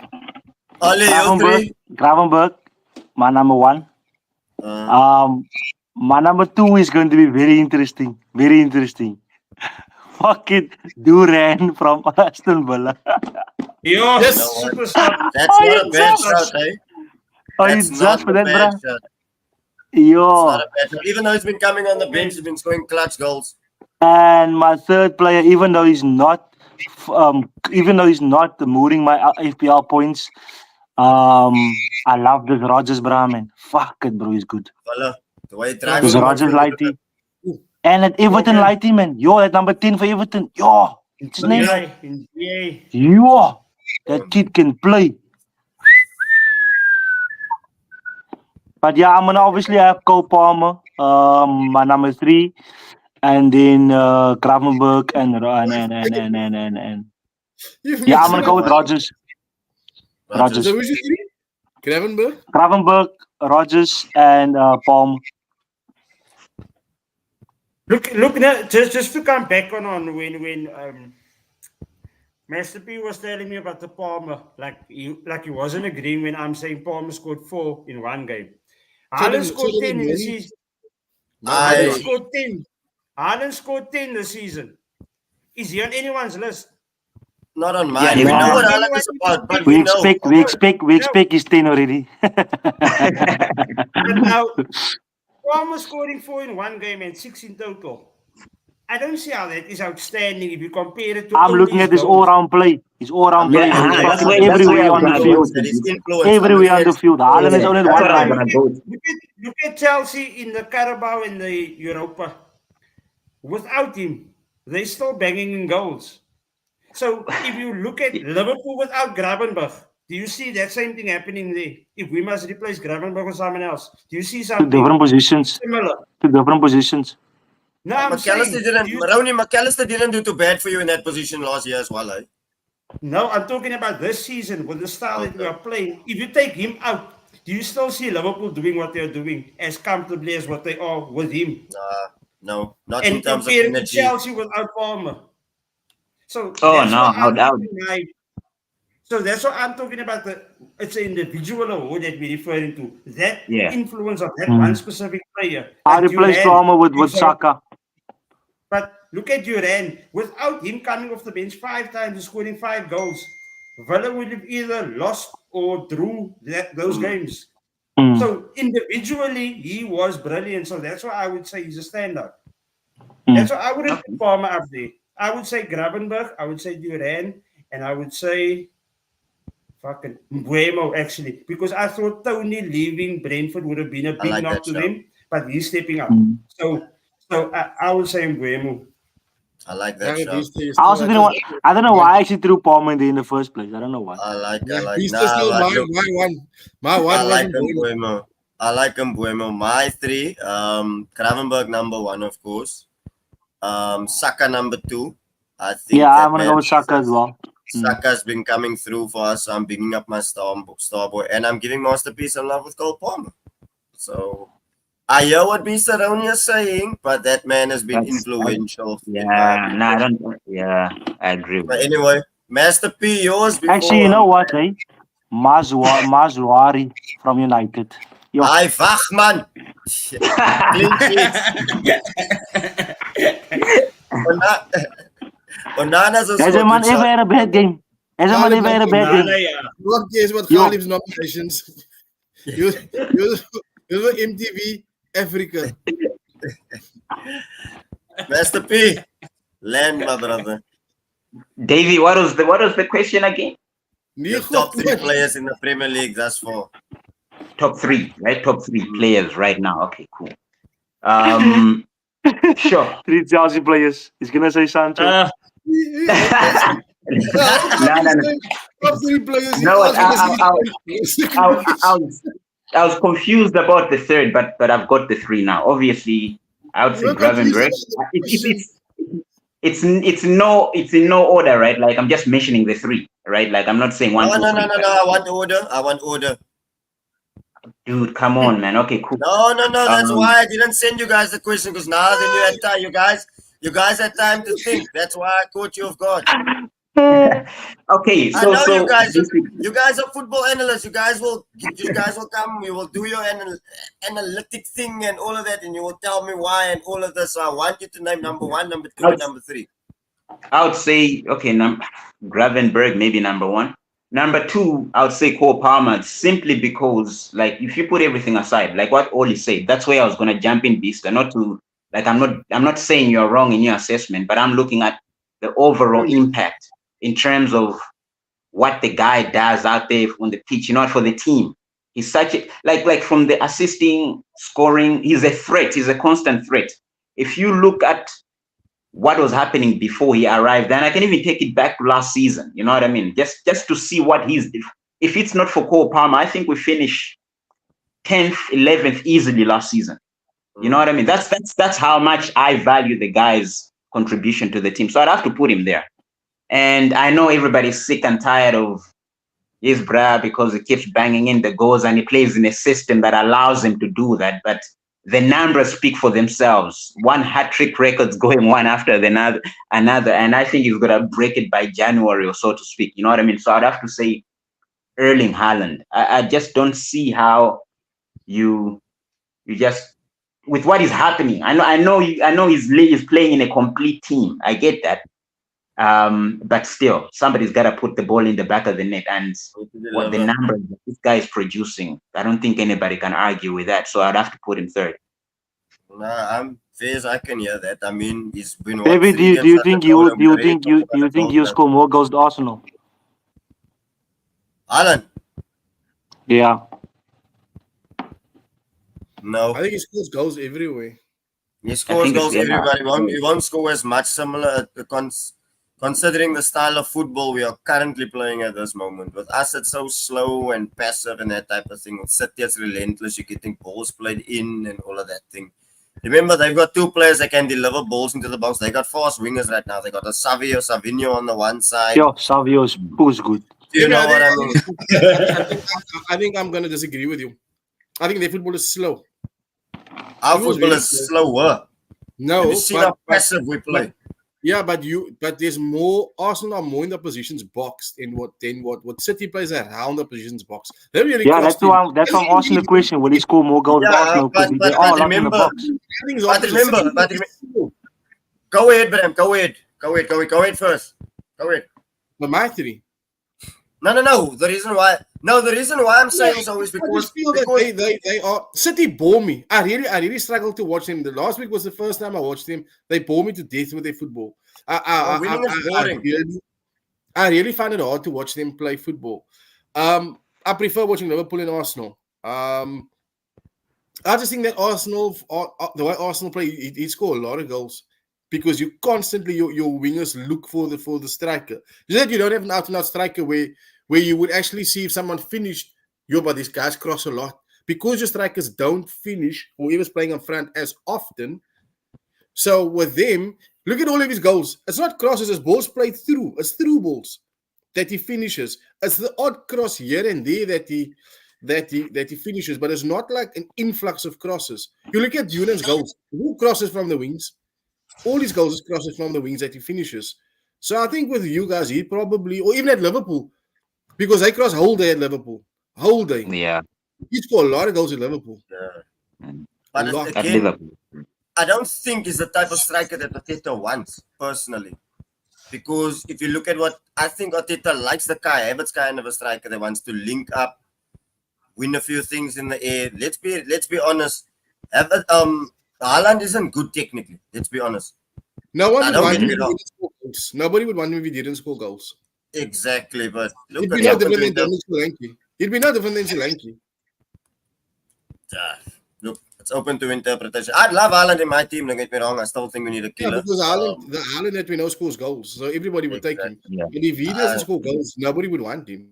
He's not that good at football. Exactly. So who's your three? Fuck. I've got Mbuemo's third.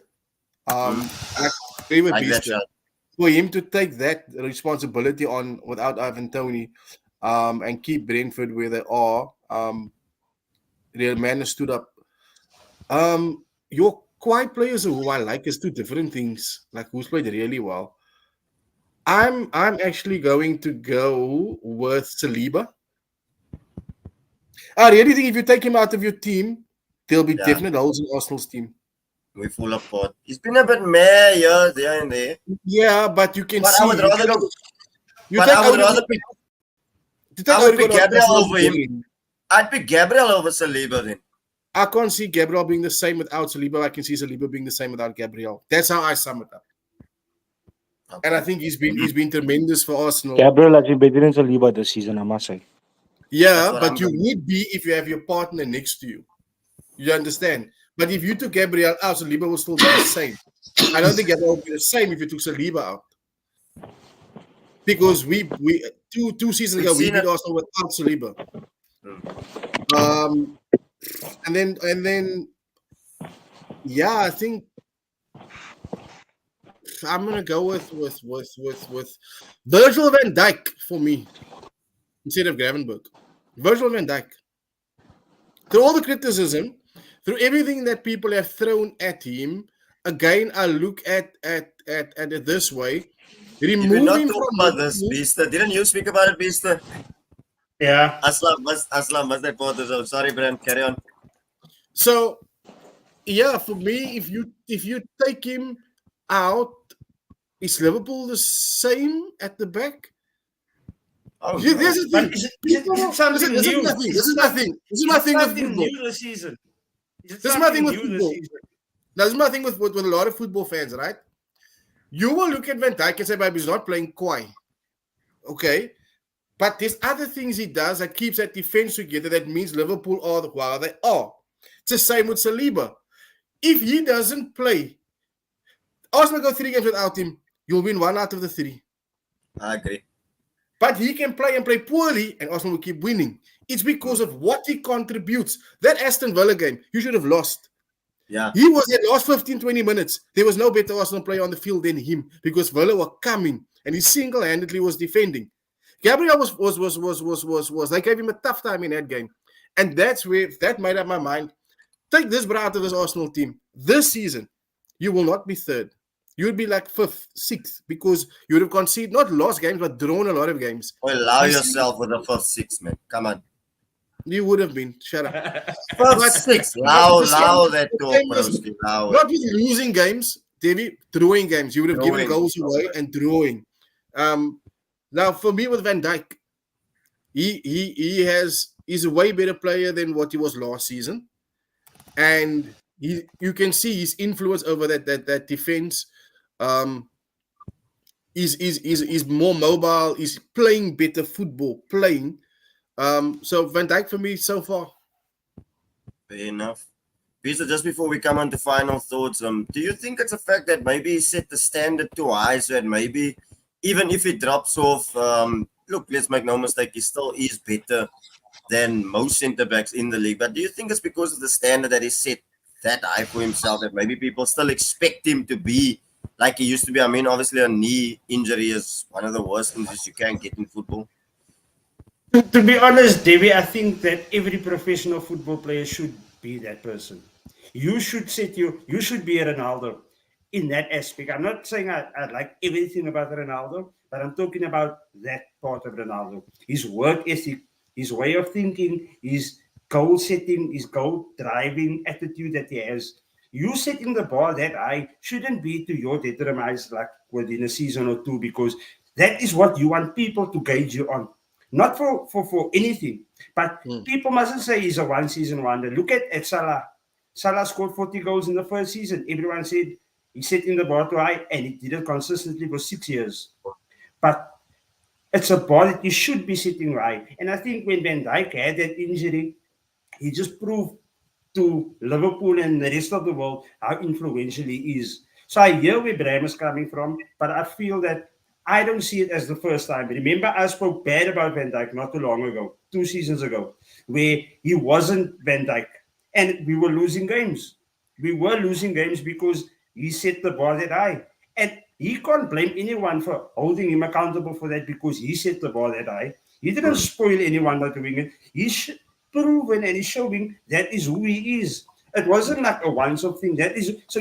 I would talk shit about him all day long until he reaches that level again. Did I ever badmouth him on a pod again? No. But when he was shit, I was the first one to say, I don't rate Van Dijk this season. I don't rate him this first 6 months, 7 months. And people were like, you too harsh, you too harsh. But if Salah scored 20 in the first season, 20 in the second season, and 5 in the third, 5 in the fourth, I'm going to be harsh on him because it's not like he proved the point, now it's done. But it's your job, you're professional. You need to keep, if you don't keep it up, you need to be replaced. When the talk came up in the week of Van Dijk, Trent, and Salah, who's more important? Everyone is going Trent because he's younger. Everyone is saying Salah because you need the goals. Bruh, you're going to tell me if Salah is not in that team, we're not going to score. Goals, yeah. If Trent is not there, do you think we're still not going to have the Agonals in there? Do you think no one else is going to assist? When last did Trent assist the goal? Not from a set piece.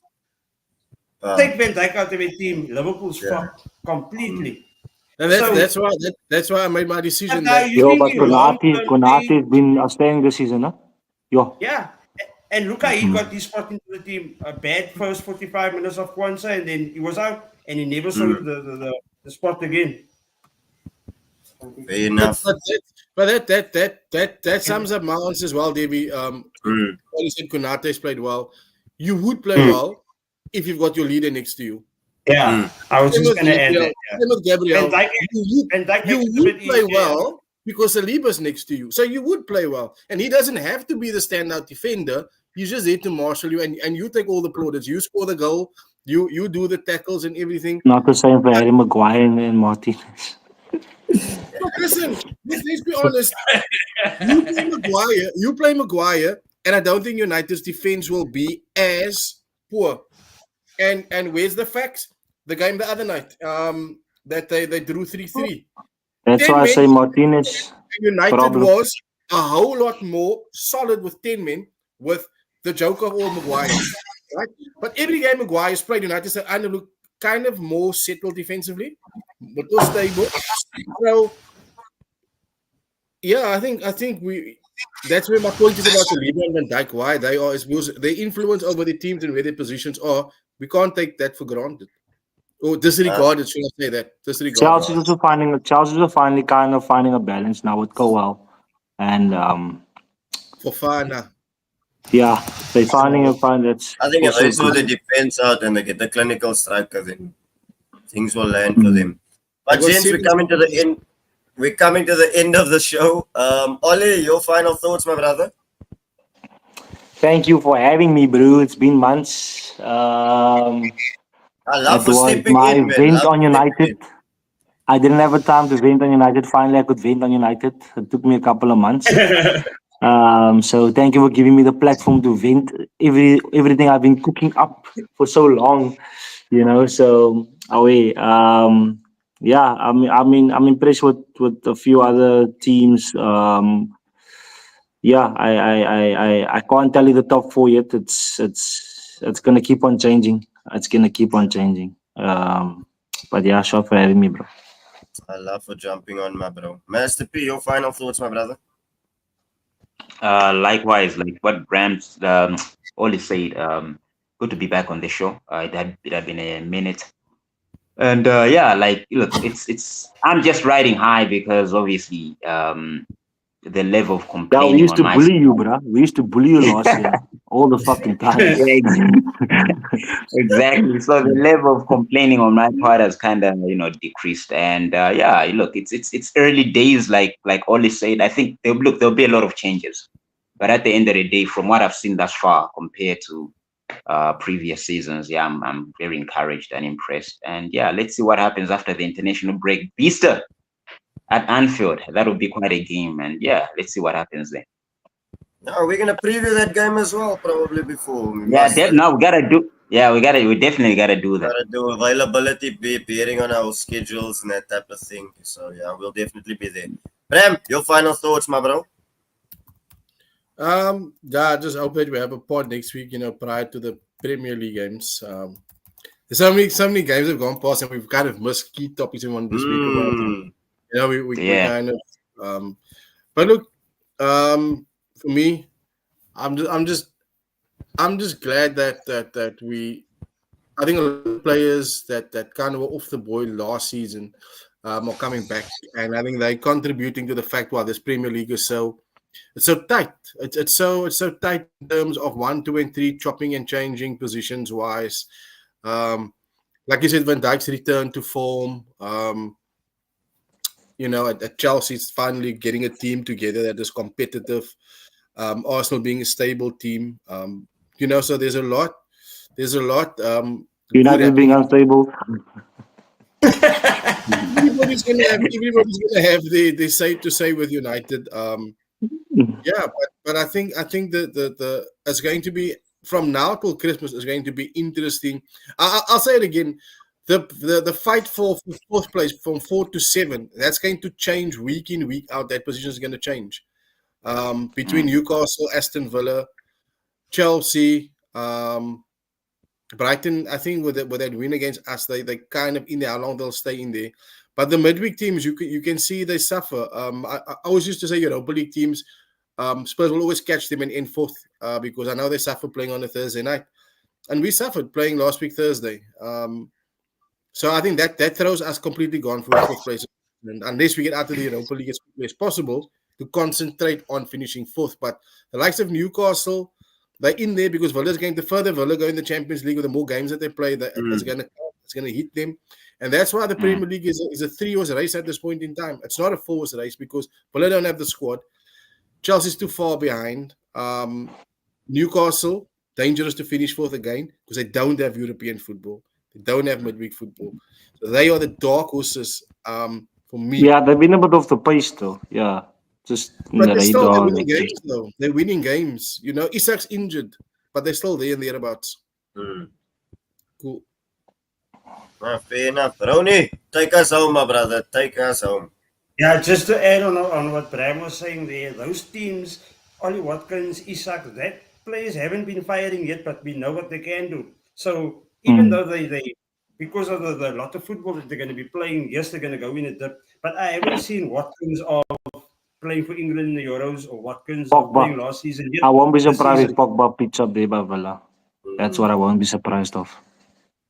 And the Aslam comment where he's saying about he needs to jump on soon. Perfect opportunities, the Chelsea preview. Then I have a Liverpool guy with me, and we get another Chelsea guy to get with Master P, and then we have a nice show, a preview show on that. Like Bram. When's Khalid gonna jump on?